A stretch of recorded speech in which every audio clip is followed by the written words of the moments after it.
Hello and welcome back to the Squawka Talker Weekly Podcast. This week we are talking all things Champions League. The last 16 rolls back into town in the next couple of weeks and we are checking out the data, the key numbers and some of the, quote, inevitables behind the last 16 ties. And we're starting with Chelsea-Lille. Jamie, I'm going to go to you on this one because for me, the big story, particularly from a Chelsea perspective, is Romelu Lukaku and how much they need him. And there's always this narrative around Lukaku. A huge amount of it is massively unfair and massively lazy in terms of attitudes, comments, pieces that are written, televised pieces around Romelu Lukaku based on people that haven't watched an awful lot of Romelu Lukaku. But again, we find ourselves in this position where he almost has to, quote, prove himself to an extent. And in reality, when he's been given the green lights, his Champions League knockout record is pretty solid. 3 goals in 4 Champions League knockout starts when he was at United, and Inter, despite their domestic success, didn't actually get out of the group stages in the 2 seasons that he was there. So far, so good in terms of his form with Chelsea in the Champions League, 2 in 4 group stage games, and obviously he had that injury which snapped the group stage run in half for him. He's up against the Lille side. Defensively is their strong suit. Joint second, fewest group stage goals conceded, just 4 from 6 games. So they are quite tight at the back. They've got a solid base. Chelsea will need something special to break through, but Ronaldo, who's left, he's gone to Atletico Madrid, was a big player for them. He's moved on. You would fancy Chelsea, particularly ironically in that position that Lukaku likes to drift over to the right-hand side, where there's now no Ronaldo, that he can dominate this game and get himself a goal. Yeah, I think so. I agree with your statement. I think he's kind of underrated, especially at this kind of stage of the competition. He's done well in the past, like you say, whether it's for United or Inter or anyone else. But yeah, I think against Lille, like you mentioned, the defensive solidarity. But they come back and they played against Sevilla in the group stage. I was really impressed with the way they actually went behind, and that was kind of against the game plan, if you like. The game plan is very much to keep a solid base and then go and get a goal the other end. But we went behind against Sevilla and still came back and won 2-1. I was really impressed with that. But Chelsea, yeah, I just think Lukaku, whether he scores or not, I wouldn't put my life on him scoring, but I would absolutely put my life on him playing a big role in deciding this tie. I think that one way or another he'll have a big impact, whether that's getting an assist or disrupting to the level that creates opportunities for other players on the pitch. And Chelsea have got so much talent elsewhere on the pitch that can be enough. And it's going to take that. It's going to take that attention, that level of detail from Lille. It's going to take markers away. One way or another, whether he scores or not, I think Lukaku will have such a big impact on this game. The Club World Cup, not ideal timing for Chelsea. They come back and they return to action. Luckily, you've got that sort of extra week from the other Champions League ties. But the travelling obviously isn't ideal. But still, I just cannot see any other way than Chelsea winning this game. The talent they've got to unlock, and there are a few teams with as many weapons in that top end of the pitch, and against Lille, that might be key given their defensive strengths. But yeah, for me, Chelsea, this is kind of perfect, and they couldn't really have asked for a much better draw given some of the other teams at this stage of the competition for me. So yeah, I think Chelsea, a strong performance here from over 2 legs. I just want to see Sven Botman and Lukaku going to a 50-50. I think the windows in buildings might shatter when it happens. That'd be amazing. That's all I don't know if I put that down as an inevitable, a hopeful. I'm going to file that under hopeful. I'd love to see that happen. Calling it an inevitable might be a bit of a stretch, but fingers crossed, magical things can happen in the Champions League last 16. Mo, moving on to game number 5, Benfica against Ajax. Ajax were the kings of the group stage, and they'll be looking to flex again in the last 16. Their performance at the group stage was one of the big stories in the first half of the Champions League in 2021. Erik ten Hag is massively impressive. He's attracted attention from Manchester United and other clubs in other parts of Europe. But they dominated in the group stages, 6 wins from 6. They blew away Sporting, who eventually snuck through, and Borussia Dortmund, who were fancy to get through to the knockout stages. 20 goals in favour. Bayern Munich were the only ones to do better with 22. And then at the other end, they were the joint tightest defence in 3rd place. So they've got a really solid all-round package. They can score as many goals almost as Bayern Munich. They're as tight defensively as Bayern. They're as tight defensively as Real Madrid, almost. And then they're coming up against Benfica, lowest scorers in the group stages, squeezed through to the last 16, 7 goals in 6 games, don't really score a huge amount. this is all pointing in one direction. And if Haller keeps going, this kind of one-man rivalry that he's got with Lewandowski for the Golden Boot, Ten Hag, Haller, etc., should just have enough to just flex their muscles and power on through. Yeah, look, Benfica are only in the round of 16 because Ronald Koeman was retained as Barcelona manager. To put it mildly, basically. If he wasn't Barcelona manager, then Barcelona wouldn't have lost 3-0 in Lisbon. They were actually with a better team in the first half of that game. They would have won. They probably would have, and then Xavi would have had more time to build up, and they wouldn't have drawn in the home game. So Benfica are in here because Barca shot themselves in the foot, the face, the stomach, the hands, the arms, the legs, and the knees all at the same time. So they're not that good. Ajax will, I'm not going to say they'll destroy them because Ajax have a lot of issues going on right now behind the scenes, and Benfica they're a team to be respected. You know, as much as they are only here because of Barca's mistake, they are a team to respect. They are a team of quality. Darwin Núñez is very, very good. He's a very good striker. However, against Besiktas in the group stage, Ajax they beat them 2-0 and then they beat them 2-1. Right. Otherwise, against Sporting and Dortmund, the two better teams in that group, they scored at least 3 goals in every single game: 5-1, 4-0, 3-1, and 4-2. They are a goal machine of a side. Haller is on some ridiculous form right now. Again, and we need to point this out, it can't be said enough times, Borussia Dortmund, Erling Haaland, Jude Bellingham are not in the Champions League knockout rounds, right? And it's not because they shot themselves in the foot. It is because they shot themselves in the foot, but it's also because Ajax just absolutely annihilated them. They had a double header against Ajax. They lost 4-0 and 3-1, back to back. Utter domination. Ajax are going to kill Benfica. I think there's multiple predictions you could have, but my prediction is Ajax will have 15 or more shots in every game except for the first game away to Sporting, where they only had 13 shots. They have had at least 15 shots in every game. That's a ridiculous domination. 15.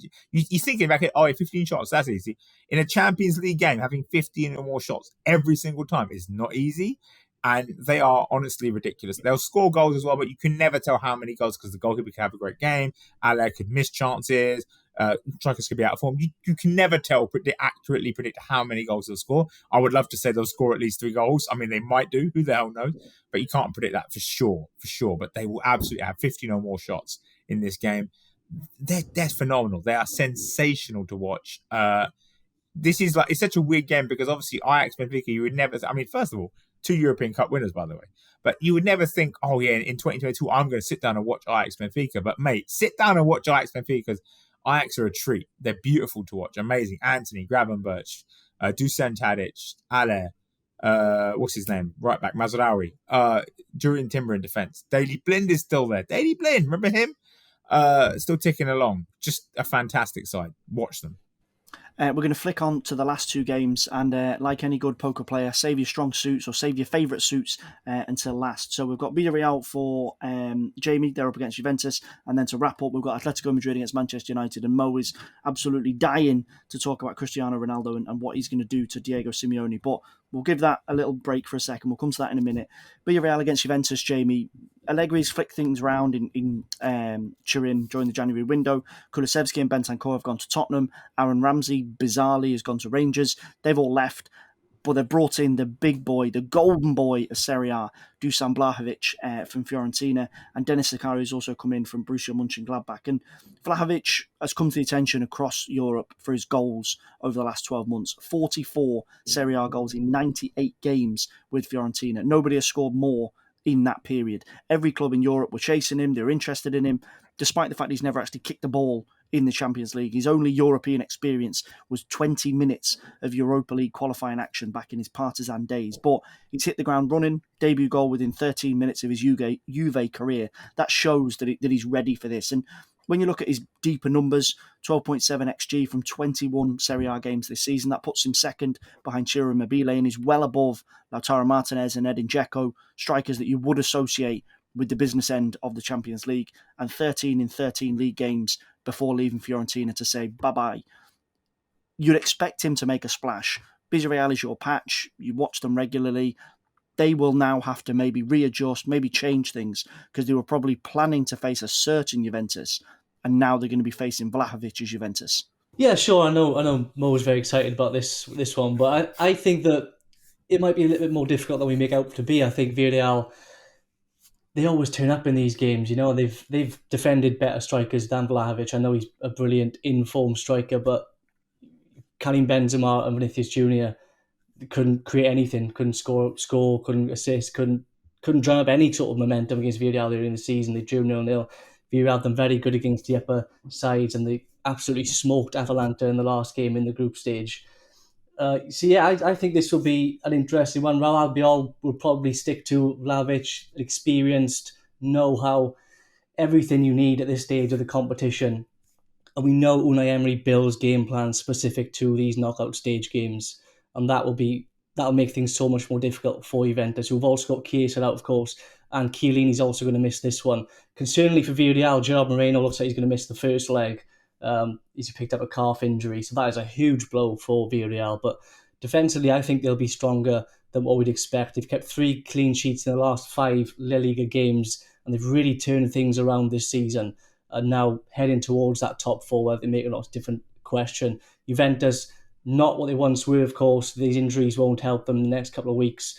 We've seen what Villarreal did to Atalanta, and arguably Atalanta right up there with Juventus. So I know Vlahović is a huge threat. I know he's in form. But in these tight games that Unai Emery tries to make tight on purpose, he deliberately forces things to be fine margins. I think the Villarreal have got the experience they need to at least make this a tight game. I don't think they'll be settled until the last 10 minutes of the second leg. I mean, I'd love that to be true, and I'd love Villarreal to go through. I think they're a fantastic side. I love their players. Danjuma is sensational, one of the best players to watch in La Liga. Chukwueze is always box office. But one thing is, unlike Benzema, who blows hot and cold, even now, even in this amazing season he's having, he blows hot and cold. Vlahović is consistent. And that's my only worry, is that he's constantly at it. And I love Albiol. I think it's amazing, his career resurgence, because he was meant to be PK and Ramos level. Everyone forgets that now. 12 years ago, he came through, same time as them. It was meant to be PK right back, Albiol Ramos right back, PK and Albiol centre back. Albiol didn't quite emerge to the same level as those two. Ramos supplying him centre back. But I'm just worried. I'm worried. I hope I'm wrong, though, because I think Villarreal are great. I'd love them to go far. It's always great fun when Unai Emery does hilarious Unai Emery tactical things to people. Yeah, I think Juventus will come through. I really do, but yeah, I just think this one's going to go right to the second leg, and that's just how Unai Emery will want it to go. So I think an excited second leg and probably a boring first leg awaits. I would agree on the whole Albiol Vlahović subplot, because fans of La Liga, Jamie will remind you of this. Albiol is the oldest war dog in town. Like he just sticks to players like glue. He won't give anything up. He knows every trick in the book. He's marked every striker you can think of in European football, and he rarely gets bested. So this is going to be a really interesting one, because this will be Vlahovic's Champions League debut, and he's coming up against someone who's been there, done that, bought the t-shirt, sold the t-shirt, bought another t-shirt. His wardrobe's full of t-shirts. He sells them, he buys them. I think this is going to be absolutely massive for him. Right, final game, Mo, you've done brilliantly to hold on for this one, because regular listeners to the podcast will know that Mo does enjoy just dropping in. Who else thinks that Cristiano Ronaldo is going to terrorise Diego Simeone? So now, Mo, you've actually got the chance to really go to town on this and exactly detail to us what Cristiano Ronaldo is planning to do. Things are getting a bit hairy in La Liga for Diego Simeone. Jamie, obviously you cover La Liga regularly, you'll know this. They're well out of the title race in terms of defending their title. And just when things are looking a bit sticky, he finds himself bumping into Cristiano Ronaldo in the last 16. We talked about Messi at the top of the show, but I just want to throw some Ronaldo, Atletico, Simeone data at you before, Mo, you start. He loves playing Atleti and he loves playing Simeone. 25 goals in 35 games. Most played opponents, second most goals against, just after Sevilla on 27. And ironically, Ronaldo didn't actually score a La Liga goal or a European goal against Atletico until Simeone arrived. It was almost like he was waiting for him. And then when he turned up, in their first game, he banged in a hat-trick just to prove a bit of a point. And since then, he's been a full-on nemesis.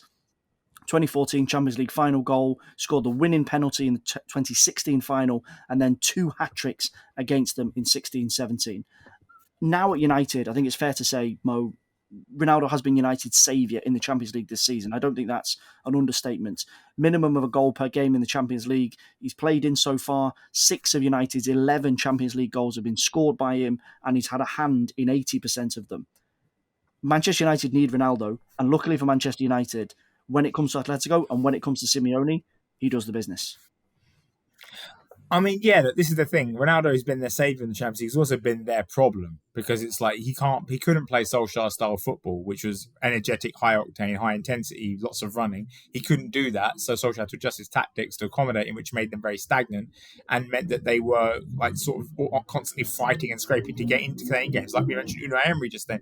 Unai Emery did a number on Man United, especially at Old Trafford, and only David De Gea's amazing performance is what kept United in that game for Ronaldo to win it late on. United had a lot of spirited comebacks in the group stages, which was fantastic stuff. It's not sustainable, right? As we've seen, Ronaldo's goals have dried up. He's just gone on his longest goal-scoring drought since 2010. He's gone 5 games without. I mean, it's only 5 games without a goal. That shows the absurd standards he's set. But he's gone 5 games without a goal against very, very goal scorable opponents. That's a weird sentence, but teams that he should score against. Opponents. Yeah, teams that he should be scoring against, and he's not. Yeah. So, but again, it all comes to in the Champions League, right? A 6-season spell from 2013-14 to 2018-19. Cristiano Ronaldo's team, which was either Real Madrid or Juventus, eliminated Diego Simeone Atletico Madrid from the Champions League 5 times. 5 times. 2014 final, right? That's the first one. That was huge. 2014-15 quarterfinal, right? 2016 final. 2017 semi-final. Then took a break because Atletico Madrid got dumped out in the group stages in 2018. They went to the Europa League. So 4 years in a row, took a break, came back with Juventus now to round of 16. Bang. Loses 2-0 second leg, hat-trick second. Loses 2-0 first leg, hat-trick second leg. Inevitable. Last 2 home games he's played against Atletico Madrid in the Champions League, hat-tricks. Oh, in the knockout round, sorry, I should say. He's played them, and they played them again in the group stages last season, 2019-20. They didn't actually score, but they won. He kills Atletico Madrid every time. So it's not that they're going to play well. I don't think they will play that well. I think Atletico Madrid aren't the Atletico Madrid they were. We've seen them. It's their weakest defence for a while. And I think Rangnick will be smart. But the thing is, ultimately, Scott McTominay is a huge liability in the base of midfield, very vulnerable to pressing. Atletico Madrid, you just stick Antoine Griezmann or João Felix or Angel Correa or anyone, or Koke or Thomas Lemar, whoever, on him, you can get the ball off him like that. And then it's easy peasy. It's open season because Pogba's not a great defensive player. Bruno Fernandes is half up the pitch. But it doesn't matter. I in my head, all the game plans I'm thinking of how Simeone is going to outdo Man United, he's going to outthink Man United, how he's going to do this and do that. But it doesn't matter because in the end of the day, Cristiano Ronaldo will score goals. They won't have to be good chances. They could be like a half chance, a volley, like his left foot from like a 12-degree angle. He'll score it. It'll go in. Oblak's not the goalkeeper he was. Oblak's not in the great form he usually is. He's letting goals in like ridiculously. It's just going to happen. It's not even something that you want to or think about or like logically can describe as something that will happen.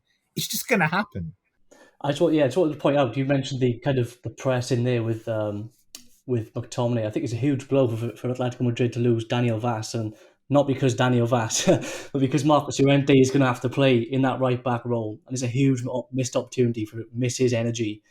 A, he's much better in midfield, I feel, and B, his energy in midfield could have made a difference in this game. And the fact he has to play right back is a huge blow. Unless, but at the same time, I think he could absolutely if they play Sancho left wing, he's absolutely going to punish Sancho because Sancho's not going to track him defensively, and he could actually kill United with overloads. And if it is Rashford who plays left wing, he's just going to exhaust Rashford running back towards his own goal constantly. So there's look, again, logically in my head, every logical scenario I come up with comes up with Atletico Madrid winning the game. Even though Atletico Madrid aren't in great form, Cholo Simeone is such a great tactician and he's such a clever and canny operator, and he's got so many players who just know how to destabilize and be sneaky and be cheeky, and he'll play the way Burnley played, for instance. He'll sit deep, Luis Suarez can Weghorst it, just bully United centre-back, all this stuff. Suarez against Varane has typically gone the way of the Uruguayan. Suarez against Ramos, Suarez against Real Madrid defenders usually went Suarez's way, right? And then Maguire, I mean, come on. With the way Maguire's playing now, and I like Maguire a lot, I rate him highly, but with Maguire, can you imagine Angel Correa running at Maguire right now? He's put him in the spin cycle. It'll send him into the cartoon whirlwind, Tasmanian Devil. Maguire will be looking like that, trying to chase Correa. So, but none of it matters because Cristiano's going to score goals, and it defies logic. It's just inevitable. It's like Thanos, man. I am inevitable. There you go. Quickly before we wrap up, Jamie, I want to ask you about Atletico Madrid. Obviously, you're covering La Liga regularly. Ronaldo is the big story, the box office story, particularly if Mo is writing the pieces. Looking at Atletico's record so far this season, something that really jumps out. They've conceded 30 goals already in La Liga at this stage, which is more than the total in any season under Diego Simeone, apart from his first full season, which was 2012-13, when they conceded 31. Obviously came in mid 11-12 when they conceded 46. This is really, really bad. We associate, maybe sometimes lazily, Atletico with having this fantastic defensive record. 30 La Liga goals at this point is very not Simeone and very not Atletico. Obviously, we know Kieran Trippier's left. He's gone to Newcastle. You said Daniel Vaz has come in. Why are they conceding so many goals? What is the issue? They've had plenty of defensive issues. In the defence, well, this doesn't cover the whole season, but Stefan Savic has been out for a good few weeks. He's now back. And they've kind of flip-flopped between the back four and the back five. And I'd probably like to see the back five in truth. I think it works better for Simeone, certainly in La Liga football. But yeah, it's a tricky one to put your finger on. I think it's been and there's at least the one positive about this game is that at least we get rid of one dysfunctional team, because both of these are in dire straits at the moment. But yeah, defensively a big problem. The departure of Trippier, respect for Atletico Madrid for letting him go for personal reasons, but it was a disaster for them. He was such a big part of the title last season. Like I said, they need to settle back for. They need Savic and Jimenez in there. This loss of Savic was absolutely huge. He's just got that bulldog spirit that Jimenez. He's up and down, of course. That's it. He's up and down, isn't it? Jimenez, he could be a 9 out of 10, but he could be a 4 out of 10. It's impossible to tell with him. And he was great against Barcelona at the weekend. They still lost 4-1, or 4-2. So it's like, but Savic does stabilise in my field, so that's a big help. Yeah, and I think Oblak is the key thing. That's why they conceded so many goals. Oblak usually has been a rock for them, absolute pillar. Like everyone thinks of the great Anfield win that they had against Liverpool. That wasn't like a Simeone masterclass. Everyone said it was. It wasn't. They got pummeled in that game. They gave loads of chances. Oblak just had an absolutely incredible performance and kept Liverpool out. And Liverpool had some bad finishing too. So Oblak is so often the difference for them, and he's just sort of like it's like evaporated from him this season. He's like forgotten how to do it, and he's not making saves that you think he should make. And my son pointed this out to my 8-year-old. My 8-year-old can tell this. He goes, he watched the Barca Atletico, and when Gavi scored the head, he's like, "Dad, Oblak should save that, shouldn't he? Like Gavi's like a little boy. Like Oblak should save that." And I was like, yeah, you know what, Oblak should save that. And and that's just one of the examples where it's not like a massive error that he made that he let the Gavi goal in, but like Oblak last season would save that. He would have got to it. It was just a dive. He would have got to it and put it away. This season, he's not. And those little fine margins for Atletico Madrid, a team that plays on fine margins, that's a huge issue. And also, quickly, Felipe is rubbish. Absolute garbage. The worst. I can't believe Simeone bought this guy, played this guy, and it ever worked. He's rubbish. He's the worst defender I've ever seen under Diego Simeone. He panics. He's never in the right position. He's not tough. He's just garbage. He's so bad. It's unbelievable. And the best thing about Ronaldo is now they can play Hermoso centre back, and they can play Ronaldo, because Felipe is god awful. If he plays this game, United might win by 5. Honestly, he's so bad, but he won't play. I think it'll be Savic and it'll be Jimenez, and that'll be good. And let's see. But I mean, again, Ronaldo, it's inevitable.